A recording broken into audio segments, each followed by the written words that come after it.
História de Padre Pio Pietrelcina. Padre Pio de Pietrelcina tinha como nome de batizado Francesco Forgione. Ele nasceu no vilarejo de Pietrelcina, próximo à cidade de Benevento, Itália, em 25 de maio de 1887.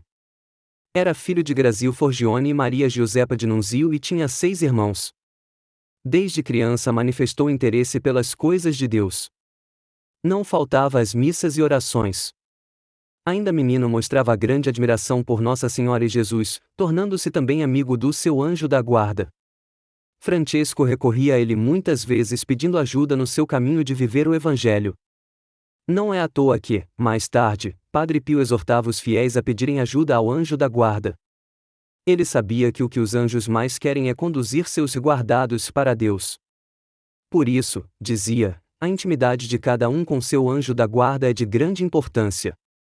Vida religiosa e ordenação de Padre Pio. Aos 15 anos, em 1902, entrou no noviciado da Ordem dos Capuchinhos em Morcone. Nessa ocasião adotou o nome de Frei Pio. Quando terminou o noviciado, Frei Pio fez os votos simples, em 1904. Em 1907 professou os votos solenes. Fez, então, os estudos clássicos e a filosofia. Depois, foi ordenado sacerdote em 10 de agosto de 1910, no Duomo de Benevento. O sacerdócio de Padre Pio. Em 1916, Padre Pio foi para o convento de San Giovanni Rotondo, onde viveu toda a sua vida. Ele tinha grande compaixão pelo sofrimento das pessoas. Por isso, logo percebeu que sua missão sacerdotal era de acolher em si o sofrimento do povo, como uma espécie de catalisador. A confirmação disso foram os estigmas de Cristo que Padre Pio recebeu em seu próprio corpo e que duraram mais de 50 anos. Parece que, através do Padre Pio, Deus queria aliviar o sofrimento do seu povo. E, de fato, todos os que o procuravam saiam reconfortados. Maravilhas no sacramento da confissão. Padre Pio de Pietrelcina entregou-se inteiramente ao ministério da confissão. Ele sabia que esta é uma das maneiras mais eficientes e maravilhosas que Jesus Cristo deixou para aliviar os sofrimentos do coração e libertar das garras do demônio. Por isso, Padre Pio passava até 14 horas por dia no confessionário. Em muitos casos, quando o fiel não tinha coragem de confessar um pecado grave, Padre Pio revelava por inspiração divina. Isso ajudava muito dos fiéis se libertarem de seus males. Aliás, por isso, Padre Pio sofreu ataques terríveis do maligno, foi torturado, tentado e testado muitas vezes, mas não esmoreceu. Oração e ação. Padre Pio queria aliviar não somente o sofrimento espiritual das pessoas, mas também o sofrimento físico. Por isso, teve a inspiração de construir um grande hospital, que ele deu o nome de Casa Alívio do Sofrimento. Esta obra maravilhosa tornou-se referência em toda a Europa. A espiritualidade que se espalha.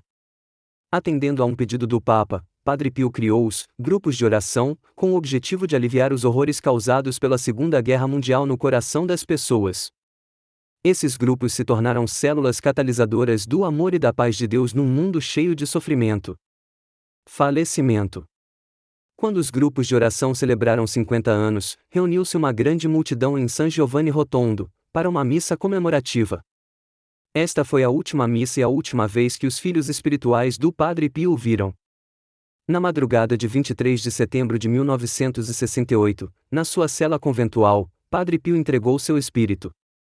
Faleceu com fama de santidade e deixou uma multidão de pessoas que se tornaram seus devotos e filhos espirituais nos incontáveis e grandes grupos de oração que se multiplicaram por todo o mundo.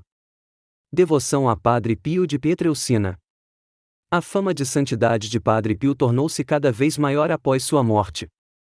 Esse é um dos requisitos para que se inicie um processo de canonização. Além disso, muitos fiéis testemunharam terem alcançado graças pela intercessão de Padre Pio.